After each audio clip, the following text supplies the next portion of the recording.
আসসালামু আলাইকুম রহমতুল্লাহ। প্রিয় শিক্ষার্থী বন্ধুরা, কেমন আছো সবাই? আশা করি প্রত্যেকেই ভালো আছো। ক্যামব্রিয়ান ভার্চুয়াল ক্লাসরুমে তোমাদের স্বাগত জানাচ্ছি।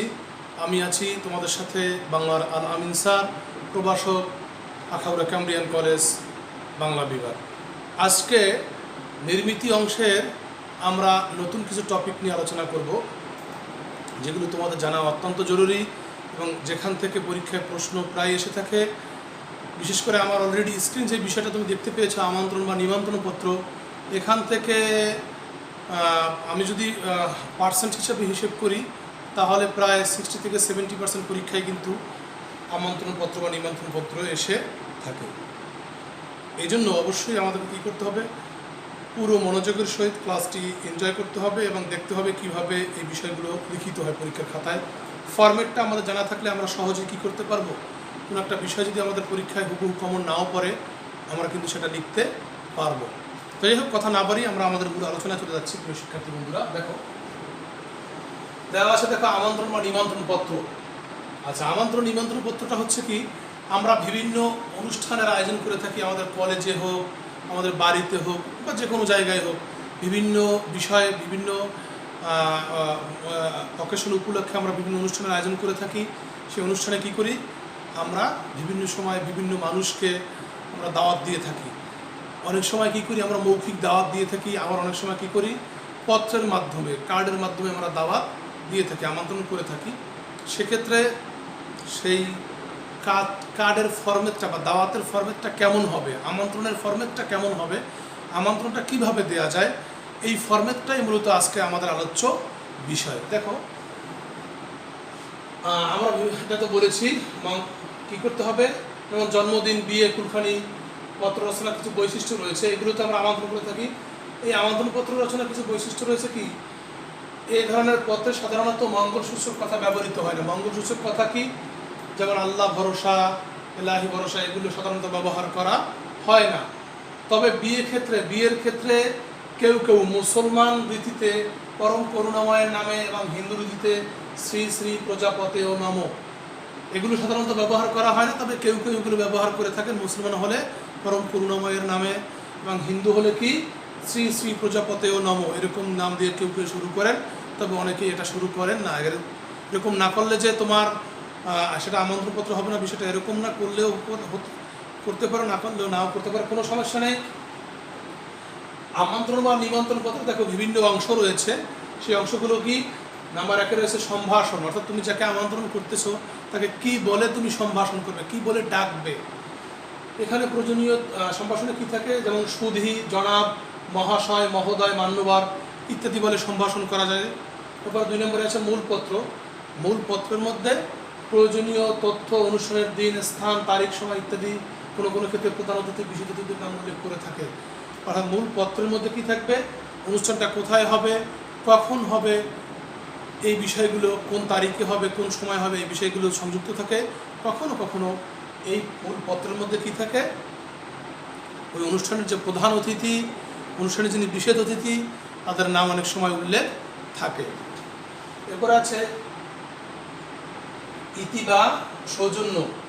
এই অংশে বিনয়, আরজ বা নিবেদক ইত্যাদি লেখা থাকে। অর্থাৎ শেষের দিকে তুমি কি করবা, যে দাওয়াত দিবে অর্থাৎ যে আমন্ত্রণ করবে সে কী করবে, সে কি এরকম বলবে আপনি আসলে আসেন, না আসলে না আসেন, দাওয়াত দেওয়ার কাজ দাওয়াত দিয়েছি, এরকম বিষয়টা এরকম না। যদিও আমরা এরকমটাই করে থাকি অনেক সময়। যাই হোক, এরকম না।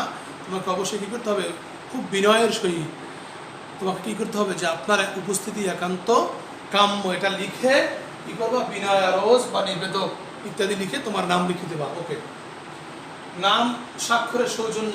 চিঠির বিষয় অনুসারে পত্রে বিনীত, বিনয়াবত, শ্রদ্ধাবনত, ভবদীয়। অর্থাৎ তুমি যে নিশ্চয় তোমার নাম লিখবে, তার আগে কি করতে পারো, বিনীত বা মানে খুব তুমি অনুরোধ করতেছো, অর্থাৎ অনুরোধ করে তোমার নাম লিখবে, বিনয়াবত, শ্রদ্ধাবনত ইত্যাদি বিভিন্ন বিষয় লেখা যায় ইত্যাদি। ডান দিকে লিখে তার নিচে আমন্ত্রণকারীর নাম লিখতে হয়। কেউ কেউ বাম দিকেও লিখেন থাকেন। দেখো এই বিষয়গুলো কেউ কেউ ডান দিকে লেখেন, কেউ বাম দিকে লেখেন। বর্তমানে বেশিরভাগই বাম দিকে লেখা হয়, সব কিছু বাম দিকে লেখা হয়। এবার ঠিকানা ও তারিখ, পত্রের বাম দিকে তারিখ এবং ডান দিকে আমন্ত্রণকারীর নাম এবং লেখাই প্রচলন।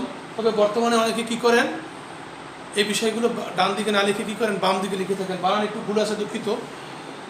এরপরে অনুষ্ঠান সূচি, কোনো কোনো পত্রে আলাদাভাবে অনুষ্ঠানের সূচি দেওয়া থাকে। এতে করে কি হয়, আমন্ত্রিত ব্যক্তি আগেই অনুষ্ঠান সম্পর্কে তার ধারণা নিতে পারেন। অনুষ্ঠানটা কোথায় হবে, কীভাবে হবে, এটা কিন্তু আগেই ধারণা নিতে পারেন। এরপরে প্রাপকের ঠিকানা, এ ধরনের পত্রে খামের উপরে আলাদাভাবে প্রাপকের ঠিকানা লিখতে হয়। চিঠিতে যেভাবে আমরা প্রাপক অর্থাৎ যিনি এই আমন্ত্রণ পত্রটি পাবেন, চিঠির ক্ষেত্রে আমরা যেভাবে ঠিক আলাদাভাবে ঠিকানা লিখে থাকি, ঠিক এই আমন্ত্রণ পত্রেও আমরা কি করব, এভাবে ঠিকানা লিখে দিব। তাতে করে ঠিকানা যদি ভুল হয় তাহলে কিন্তু চিঠি অর্থাৎ আমন্ত্রণ পত্র, এটাও কিন্তু এক ধরনের চিঠির মতোই পত্র। এটা কিন্তু তুমি যেখানে পত্রটি দেবে সেখানে কিন্তু পৌঁছাবে না।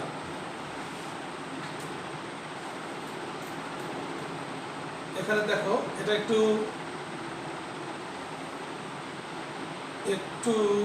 এটা তো ঠিকই ছিল, এটা একটা লাইন নিচে পড়ে গিয়েছে। দেখো নমুনাটা দেখো, আমন্ত্রণ বা নিমন্ত্রণ পত্রের নমুনা। একটা প্রশ্ন দেওয়া আছে, তোমার কলেজের স্বাধীনতা দিবস উদযাপন উপলক্ষে একটি আমন্ত্রণ পত্র রচনা করো। পরীক্ষায় এভাবে আসতে পারে। তো আমরা কিভাবে শুরু করব, ফরম্যাটটা কি? এতক্ষণ তো আমরা ফরম্যাট নিয়ে আলোচনা করলাম, এখন প্র্যাকটিক্যালি আমরা ফরম্যাটটা দেখবো যে আসলে কিভাবে তোমার পত্রটি হয়ে থাকে। 15 মার্চ 2020 প্রিয় সুধী, আগামী 26শে মার্চ আমাদের কলেজে স্বাধীনতা দিবস উদযাপিত হতে যাচ্ছে। এই যাচ্ছেটা মূলত এখানে আসবে, এটা হয় যাই হোক যাচ্ছে। এরপরে আরও কিছু কথা লিখবা যে এই বিষয়গুলো এখানে হবে। উক্ত মহতী অনুষ্ঠানে আপনার উপস্থিতি একান্ত কাম্য। এটা লিখে এবার নিবেদক কে নিবেদন করছে, কে লিখছে চিঠিটা, নূর মোহাম্মদ, সাহিত্য ও সংস্কৃতি বিষয়ক সম্পাদক, খুলনা সরকারি কলেজ খুলনা। এরপরে লিখবা অনুষ্ঠান সূচি, অনুষ্ঠানটা কখন হবে এবং কখনই বা শেষ হবে। একটা নম্বর দেওয়া আছে র্যালি, সকালবেলা র্যালি হবে। কী হবে, সকাল কয়টায়? 7টায়। অতিথিবৃন্দ কখন এসে আসন গ্রহণ করবেন? সকাল 9টায়। পবিত্র কোরআন, গীতা, ত্রিপিটক থেকে তেলাওয়াত হয়ে গেছে, এখন তেলাওয়াত হবে সকাল 9টা 30 মিনিট। আলোচনা সভা সকাল 10টা 20 মিনিট। সাংস্কৃতিক অনুষ্ঠান, সাপোজ ধরো 10টা 20 মিনিটের আলোচনা সভা হলো, 11টা থেকে সাংস্কৃতিক অনুষ্ঠান হলো, বা 11টা 30 থেকে। এখানে লাইটের নিচে পড়ে গেছে, যাই হোক ওটা কোনো ব্যাপার না। এইভাবে দিয়ে এরপরে কি শেষে এরকম একটা খাম আঁকতে হবে। যেভাবে তোমরা চিঠির ক্ষেত্রে খাম লিখে থাকে এবং একটা খাম আঁকতে হবে। প্রেরক নূর মোহাম্মদ, সাহিত্য সংস্কৃতি বিষয়ক সম্পাদক, খুলনা সরকারি কলেজ খুলনা। একটা বিষয় লক্ষ্য রাখতে হবে শিক্ষার্থী, এখানে যে ঠিকানাটা তুমি দিবে এই ঠিকানাটাই কিন্তু উপরেই একই সেম ঠিকানাই কিন্তু হবে। এবং প্রাপক পাবে কে? খায়রুল আলম, রোড নাম্বার 102, বাড়ি নাম্বার 32, লালবাগ, ঢাকা। বা যে কোনো একটা ঠিকানা, আমি এটা উল্টোপাল্টা ঠিকানা দিয়েছি, এটাই যে সঠিক এরকম না। তুমি যাকে দেবে তার ঠিকানা, অর্থাৎ এটা একটা প্রতীকী ঠিকানা হবে, সঠিক ঠিকানা দিয়ে লিখতে হবে এমন না। ওকে, এভাবে এই ফরম্যাটে আমরা কি করব, আমন্ত্রণ বা নিমন্ত্রণ পত্রটা আমরা লিখব। এরপরে দেখো আবেদনপত্র। আমরা আবেদনপত্র সারা জীবন ভরে লিখে আসছি। একটু মাথা ব্যথা হলেও, না হলেও, জ্বর হলেও, কাশি হলেও, ঠান্ডা হলেও বিভিন্ন সময় আমরা আবেদনপত্র লিখে থাকি। আজকে আমরা সেই আবেদনপত্রেরই আরেকটি নমুনা আমরা দেখব, আবেদনপত্রটা কীভাবে লিখিত হয়। আমরা অনেক সময় ভুল করে থাকি, আবেদনপত্র বারবার শেখানোর পরে আমরা ভুল করে থাকি। আমরা দেখব আজকে আবেদনপত্রটা কীভাবে লিখিত হয়। দেখো একটা প্রশ্ন দেওয়া আছে, শিক্ষা সফরে যাওয়ার অনুমতি চেয়ে অধ্যক্ষের নিকট একটি আবেদনপত্র লেখো। কী করতে হবে? তারিখ দিতে হবে। প্রথমে কি করব? প্রথমে তারিখ দেব 10 জানুয়ারি 2020, বরাবর অধ্যক্ষ বরিশাল সরকারি কলেজ নতুল্লাবাদ বরিশাল। তুমি যে কোনো একটা ঠিকানা দিতে পারো, কোনো সমস্যা নাই। বিষয় শিক্ষা সফরে যাওয়ার জন্য আবেদন, এখানে স্পেস হবে, স্পেসটা আসেনি, দুঃখিত। লিখতে পারো, এখানে লিখতে পারো মহোদয় অথবা জনাব, যে কোনো একটা লিখলেই হবে। মহোদয় লিখলেও চলবে, জনাব লিখলেও চলবে। এরপরে লেখা শুরু করবা, এই লাইনটা এখান থেকে হবে, এখানে নিচে চলে আসছে স্লাইড শোয়ের কারণে। সবিনয় বিনীত নিবেদন এই যে আমি আপনার কলেজের প্রথম বর্ষের অথবা দ্বিতীয় বর্ষের একজন নিয়মিত ছাত্র, হ্যাঁ, এরপরে দিয়ে লেখা শুরু করবা যে আমরা এই জায়গায় যেতে চাই, এই জায়গায় যাওয়াটা আমাদের জন্য খুবই গুরুত্বপূর্ণ। এভাবে লিখবা। এভাবে লেখা যখন শেষ হবে যে লিখবা, অতএব মহোদয়ের নিকট আমার প্রার্থনা এই যে তিনি যেন আমাদেরকে এই জায়গায় যাওয়ার অনুমতি প্রদান করেন। এভাবে লিখে তোমরা কি করবে, আবেদনপত্রটি লেখা শেষ করবে। এরপর লিখবে নিবেদক একাদশ শ্রেণীর শিক্ষার্থীদের পক্ষে মিনহা সিদ্দিকা, বরিশাল সরকারি কলেজ, নকুল্লাবাদ, বরিশাল। ঠিক আছে, এখানকার ঠিকানা কিন্তু একই হবে, একটু চেঞ্জ হয়ে যাবে। অর্থাৎ যেহেতু এই ধরনের পত্রে, আবেদনপত্রে যেহেতু শিক্ষা সফরে কিন্তু কেউ কখনো কী করে না, একা যায় না।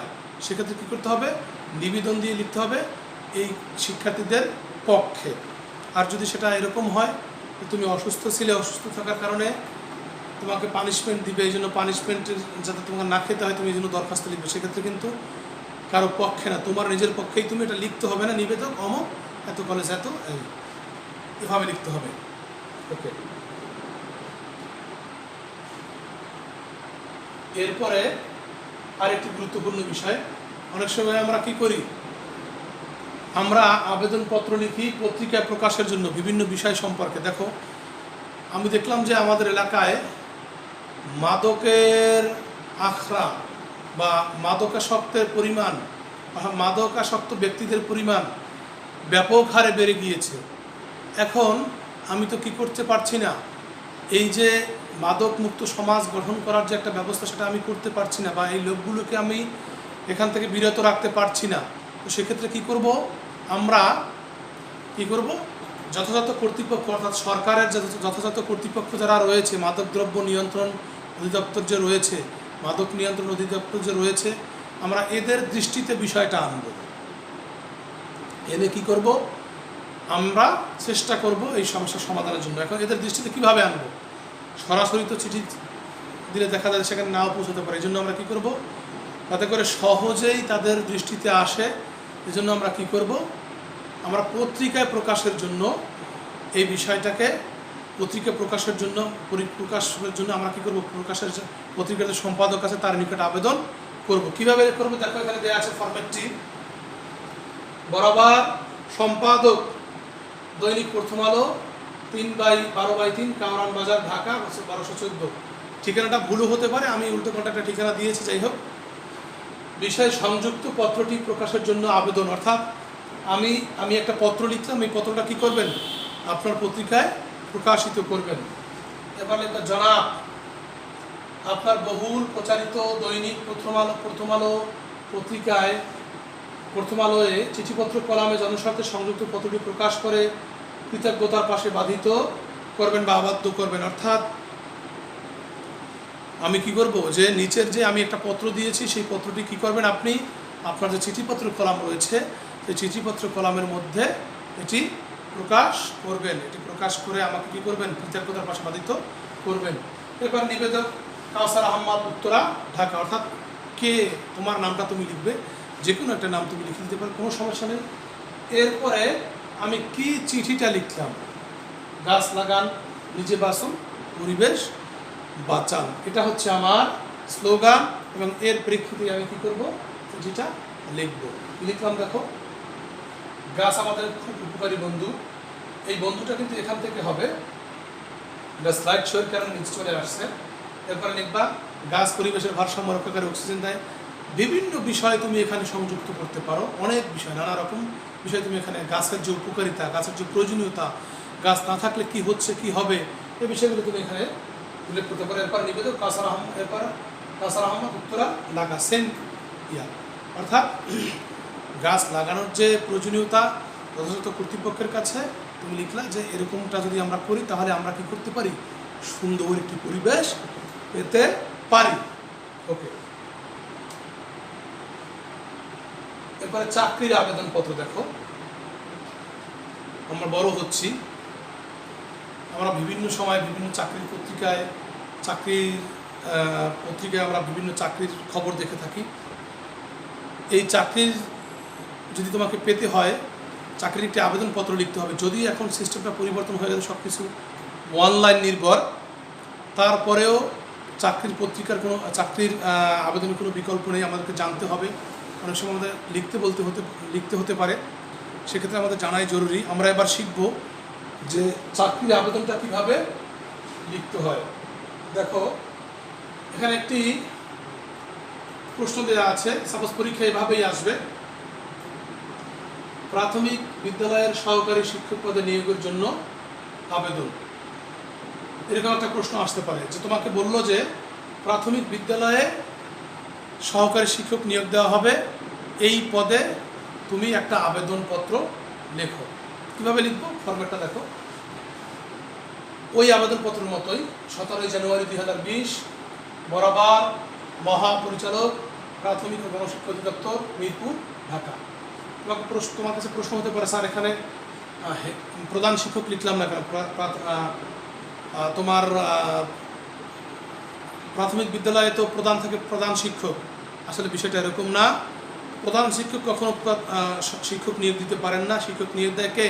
প্রাথমিক শিক্ষা অধিদপ্তর। অর্থাৎ তুমি যেখানে চাকরির আবেদনটা লিখবা ওই সংস্থার যিনি প্রধান, ওই দপ্তরের যিনি প্রধান, তার কাছে কিন্তু লিখতে হবে। এজন্য মহাপরিচালক বরাবর মহাপরিচালক প্রাথমিক গণশিক্ষা অধিদপ্তর মিরপুর ঢাকা, বিষয় সহকারী শিক্ষক পদে নিয়োগদানের জন্য আবেদন।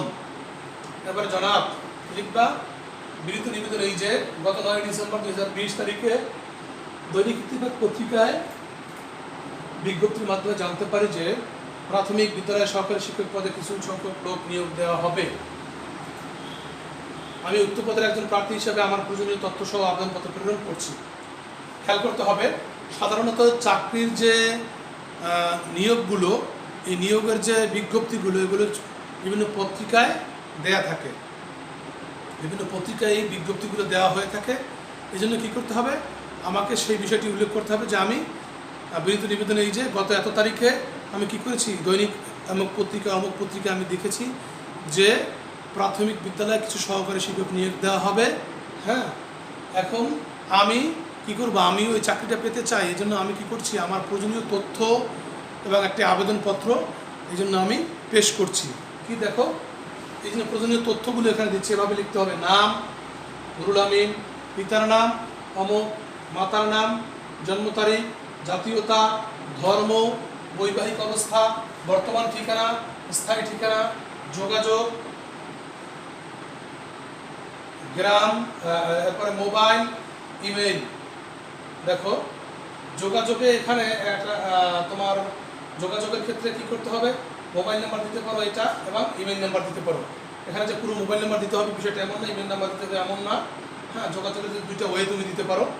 তো এই বিষয়গুলো আমাকে সংযুক্ত করতে হবে। আমি আবার বলছি, নাম লিখতে হবে, বাবার নাম লিখতে হবে, মায়ের নাম লিখতে হবে, তোমার জন্ম তারিখ, তোমার জাতীয়তা, তোমার ধর্ম, বৈবাহিক অবস্থা, বর্তমান ঠিকানা এবং স্থায়ী ঠিকানা। এবং যোগাযোগের জন্য তুমি দুটা মাধ্যম দিয়ে দিতে পারো, একটা মোবাইল আর একটা ইমেইল। এরপরে দেখো এটা দিলাম। এরপরে তুমি যে চাকরিটা পেতে চাও, তোমার শিক্ষাগত যোগ্যতা কী, সেই শিক্ষাগত যোগ্যতার একটা ফর্মেট তোমাকে এখানে দিতে হবে। যেমন তুমি পরীক্ষা কী কী পরীক্ষা দিয়েছো, এসএসসি দিয়েছো, এইচএসসি দিয়েছো, এবং বিএ পাস করেছো, ডিগ্রি আর কি পাস কোর্স করেছো, কোন শাখা বা বিষয়, কোন শাখা থেকে বাণিজ্য, এসএসসি পাস করেছো মানবিক, এবং কোন শাখা থেকে বিএ পাস করেছো সাপোজ মানবিক। অথবা যদি বলে যে কোন সাবজেক্টে তুমি, কোন বিষয়ে তুমি অনার্স করেছো, সেই অনার্স করার ক্ষেত্রে সাবজেক্টের নাম, সাপোজ যদি সাবজেক্টটা বাংলা থাকে তুমি এখানে বাংলা দিতে পারো, অ্যাকাউন্টিং থাকলে অ্যাকাউন্টিং দিতে পারো, যে কোনো সাবজেক্ট দিতে পারো, কোনো সমস্যা নেই। এবং কোন কোন বছর তুমি পাস করেছো দেখো, সাপোজ 2009, 2011, 2014 এগুলো তুমি দিয়ে দেবা। শ্রেণী বা জিপিএ, কোন শ্রেণীতে জিপিএ কত পেয়েছো, 4 পেয়েছো, 4.20 পেয়েছো। এরপরে দ্বিতীয় বিভাগ পেয়েছো বা দ্বিতীয় শ্রেণী পেয়েছো। এখানেও বর্তমানে যেহেতু জিপিএ সিস্টেম চলে এসছে, এখানে 3.25 আমি দিয়ে দিয়েছি। হ্যাঁ, এবং কোন প্রতিষ্ঠান থেকে পাস করে, সাপোজ ক উচ্চ বিদ্যালয়, খ কলেজ, গ ডিগ্রি কলেজ, এভাবে দিয়ে দেবে। কোন বোর্ড থেকে, ঢাকা বোর্ড, পরেরটাও ঢাকা বোর্ড, কোন বিশ্ববিদ্যালয়, জাতীয় বা যে বিশ্ববিদ্যালয় থেকে তুমি পাস করেছো সেটা তুমি উল্লেখ করবে। এরপরে রোল নাম্বারগুলো দিয়ে দেবে, 3টা পরীক্ষারই রোল। এরপরে কিছু অভিজ্ঞতা থাকতে পারে না, অবশ্যই অভিজ্ঞতা থাকতে পারে, সেটা তুমি দেবে যে আমি একটি প্রাইভেট স্কুলে 2 বছর যাবত সহকারী শিক্ষক পদে কর্মরত আছি, বা অন্য কিছু থাকলে সেটা দিবে।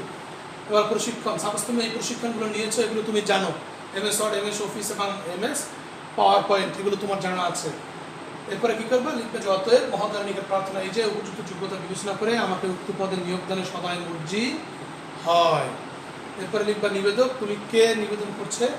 মোহাম্মদ আকরাম হোসেন মুরাদি, বরিশাল। অর্থাৎ যে নিবেদন করছে, তুমি যে এখানে আকরাম দিতে হবে এমন না, যে কোনো একটা নাম তুমি দিতে পারো। এবার সংযুক্তি, আবেদনপত্রের সাথে তুমি কী কী কাগজপত্র দিয়েছো সেই কাগজপত্রগুলোর সিরিয়াল এখানে দিতে হবে। যেমন একটা আমরা দিতে পারো সকল পরীক্ষার সনদের সত্যায়িত ফটোকপি, অর্থাৎ সার্টিফিকেটের সত্যায়িত ফটোকপি, প্রশংসাপত্রের সত্যায়িত ফটোকপি, অভিজ্ঞতা সনদের ফটোকপি, প্রশিক্ষণ সনদের ফটোকপি, প্রথম শ্রেণীর যে গেজেটেড কর্মকর্তা আছে তার প্রদত্ত চারিত্রিক সনদপত্র, সদ্যতলা পাসপোর্ট সাইজের 3 কপি ছবি, এগুলো তুমি পরীক্ষার সাথে সংযুক্তি করবে। ওকে, এই হচ্ছে আমাদের চাকরির আবেদনপত্রের ব্যাপারে, চাকরির আবেদন আমরা করতে পারি। তো প্রিয় শিক্ষার্থী বন্ধুরা, আমরা খুব তাড়াতাড়ি শেষ করে দিলাম।